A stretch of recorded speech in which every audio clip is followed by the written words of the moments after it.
প্রিয় শিক্ষার্থীবৃন্দ, রসায়ন ক্লাসে তোমাদের স্বাগতম। তোমাদের সাথে আছি আমি উত্তম কুমার মৃধা, ইন্সট্রাক্টর রসায়ন, ঝালকাঠি সরকারি টেকনিক্যাল স্কুল ও কলেজ, ঝালকাঠি।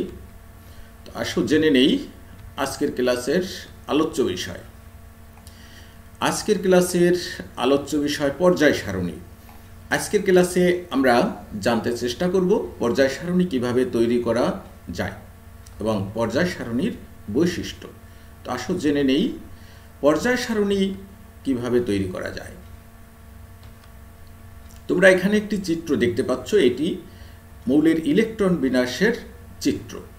এখানে কয়েকটি উপশক্তি স্তর আছে, 1s, 2s, 2p, 3s। এই উপশক্তি স্তরগুলোয় কি করে ইলেকট্রন প্রবেশ করবে, অর্থাৎ ইলেকট্রন প্রবেশের যে ধারাবাহিকতার ক্রম সেটি এখানে দেওয়া আছে। প্রথমে ইলেকট্রন প্রবেশ করবে 1s, অতঃপর 2s, 2p, 3s। এভাবে এই ইলেকট্রন বিন্যাসের ক্রমটি তোমরা নবম শ্রেণীতে পড়েছ। তো নিশ্চয়ই মনে আছে, এস উপশক্তি স্তরে 2টি ইলেকট্রন, পি উপশক্তি স্তরে 6টি ইলেকট্রন, ডি উপশক্তি স্তরে 10টি ইলেকট্রন এবং এফ উপশক্তি স্তরে 14টি ইলেকট্রন থাকতে পারবে। এটি সর্বোচ্চ ইলেকট্রন ধারণ ক্ষমতা। এবার আসো পর্যায় সারণীর পর্যায় যে সংখ্যা, সেই পর্যায় সংখ্যার নিয়মটা কি দাঁড়ায়? কোনো মৌলের সর্বোচ্চ শক্তি স্তর হবে উক্ত মৌলের পর্যায় সংখ্যা। কোনো মৌলের সর্বোচ্চ শক্তি স্তর, অর্থাৎ কোনো মৌলে যদি শক্তি স্তর 1টি হয় তাহলে তার পর্যায় সংখ্যা হবে 1।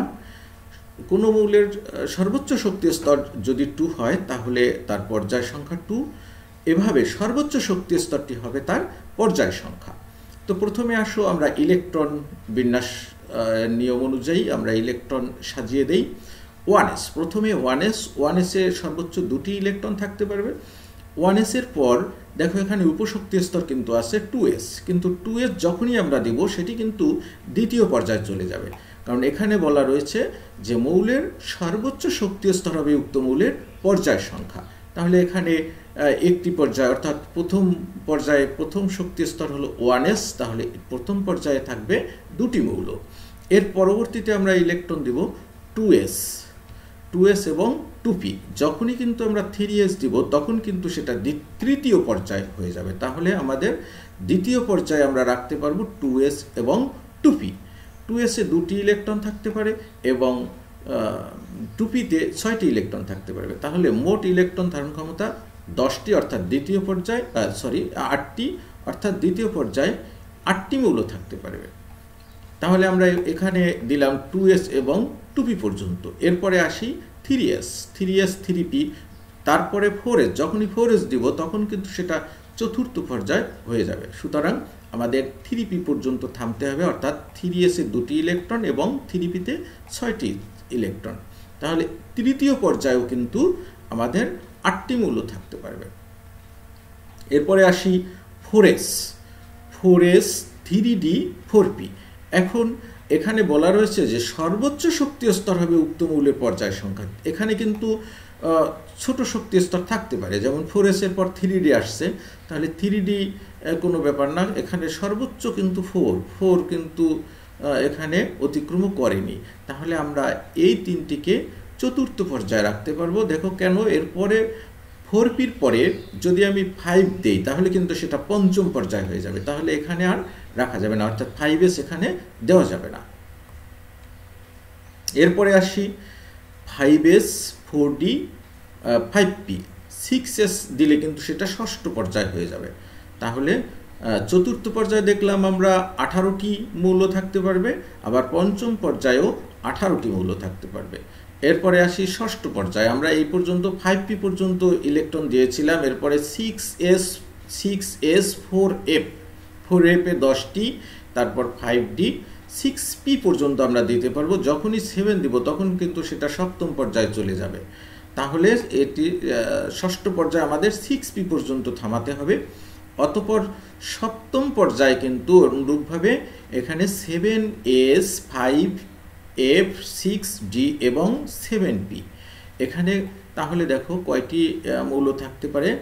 এখানে 2টি আর 14টি 10টি আর 6টি, তাহলে মোট হয় 32টি মৌল। ষষ্ঠ এবং সপ্তম পর্যায়ে 32টি মৌল থাকতে পারে।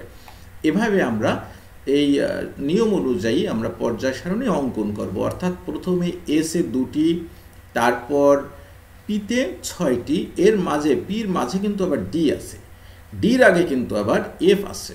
তাহলে আমরা এই আনুভূমিকভাবে যে ঘরগুলো রয়েছে তাতে আমরা 32টি মৌল রাখতে পারবো না, তাই এই এফ ব্লক মৌলগুলোকে আলাদা করে রাখবো। এর মাঝে প্রথমে এসের 2টি, তারপর ডির 10টি, তারপরে পির 6টি, এভাবে আমরা ঘরগুলো এঁকে নেব। আসো তাহলে আমরা পর্যায় সারণী অঙ্কন করি। এস ব্লকের জন্য আমরা লম্বভাবে 2টি ঘর আঁকবো, ডি ব্লকের জন্য লম্বভাবে 10টি ঘর আঁকবো এবং পি ব্লকের জন্য লম্বভাবে 6টি ঘর আঁকবো। দেখি আমরা এস ব্লকের জন্য 2টি উল্লম্ব ঘর এঁকে নেই, ডি ব্লকের জন্য 10টি উল্লম্ব ঘর, কারণ ডি উপশক্তি স্তরের সর্বোচ্চ ইলেকট্রন ধারণ ক্ষমতা 10টি, তাই 10টি ঘর এঁকে নেব। এবার পি ব্লকের জন্য আমরা 6টি উল্লম্ব ঘর এঁকে নেব। এবারে আসি আনুভূমিকভাবে প্রথম পর্যায়ে রয়েছে 2টি মৌল, তাই এখানে 2টি ঘর। তারপরের পর্যায়ে রয়েছে এসে তোমরা দেখেছো 2s2, অর্থাৎ এই 2s2 এবং এখানে 2p6, 2s2 এর 2টি মৌল, এখানে 2p6 এর 6টি মৌল। তারপর 3s এর 2টি মৌল, এখানে 3p-র 6টি মৌল।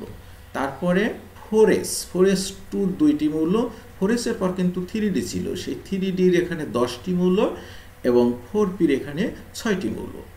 এভাবে আমরা 7টি পর্যায় এঁকে নেব। তাহলে এখানে দেখো এই উল্লম্ব যে ঘরগুলো একে বলা হয় গ্রুপ বা শ্রেণী, আর এই আনুভূমিক যে ঘরগুলো এদেরকে বলা হয় পিরিয়ড বা পর্যায়।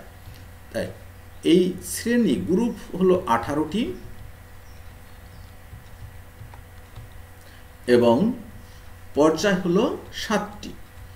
এবার নবম শ্রেণীতে তোমরা মৌলের নাম মুখস্থ করেছিলে, সেভাবে মৌলগুলো বসায় দিলে কিন্তু আমাদের পর্যায় সারণী অঙ্কন শেষ হয়ে যাবে। প্রথমে আমরা মুখস্থ করছিলাম এভাবে যে hydrogen, helium, lithium, beryllium, boron, carbon.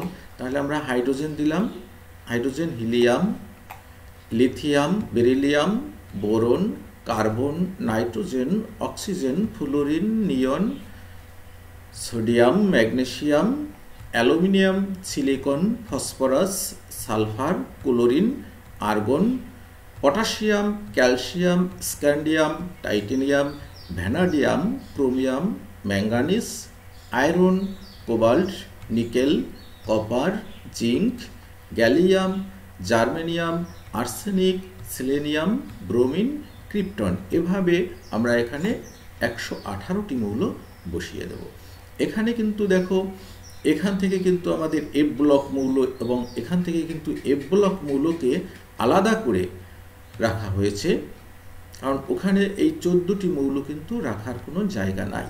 তাই এখানে এই ল্যান্থেনাইডের সিরিজটিতে এখানে কিন্তু 15টি আছে, কিন্তু এইটি কিন্তু ডি এর মৌল এবং এই 14টি কিন্তু এফ ব্লক মৌল। অনুরূপভাবে অ্যাক্টিনাইডের এই এসি অ্যাক্টিনাইডটি কিন্তু ডি ব্লক মৌল, আর এই 14টি কিন্তু এফ ব্লক মৌল। তাহলে আসো আমরা যে পর্যায় সারণীটি অঙ্কন করলাম সেই পর্যায় সারণীর বৈশিষ্ট্য কি আমরা দেখে নেই। পর্যায় সারণীতে 7টি পর্যায় এবং 18টি শ্রেণী বা গ্রুপ আছে।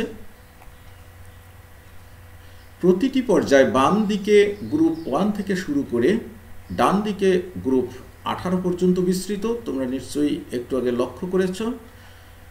মূল পর্যায় সারণীর নিচে আলাদাভাবে ল্যান্থেনাইড এবং অ্যাক্টিনাইড সারির মৌল হিসাবে দেখানো হলেও এগুলো যথাক্রমে ষষ্ঠ এবং সপ্তম পর্যায়ের অংশ। তোমাদের আমি দেখিয়েছিলাম যে ষষ্ঠ এবং সপ্তম পর্যায় থেকে ওখান থেকে 14টি মৌল আলাদা করে রাখা হয়েছে, 14টি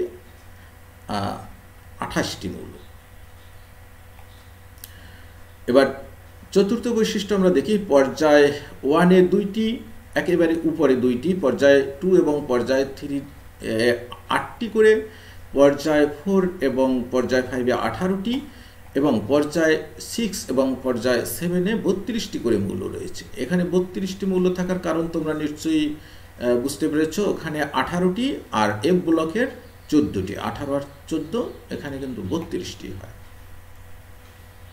গ্রুপ 1-এ 7টি মৌল, গ্রুপ মানে এই লম্বভাবে এখানে 7টি মৌল, গ্রুপ 2-এ 6টি মৌল, গ্রুপ 3-এ 32টি মৌল। এই 32টি মৌল গ্রুপ 3-তে থাকার কারণ হলো এই ব্লকের যে 28টি আর ওইখানে যে ডি ব্লকের 4টি রয়েছে, ওই 4টি 28টি আর 4টি 32টি। গ্রুপ 4 থেকে গ্রুপ 12 পর্যন্ত 4টি করে, গ্রুপ 13 থেকে 17-এ 6টি করে, এবং গ্রুপ 18-এ 7টি মৌল রয়েছে।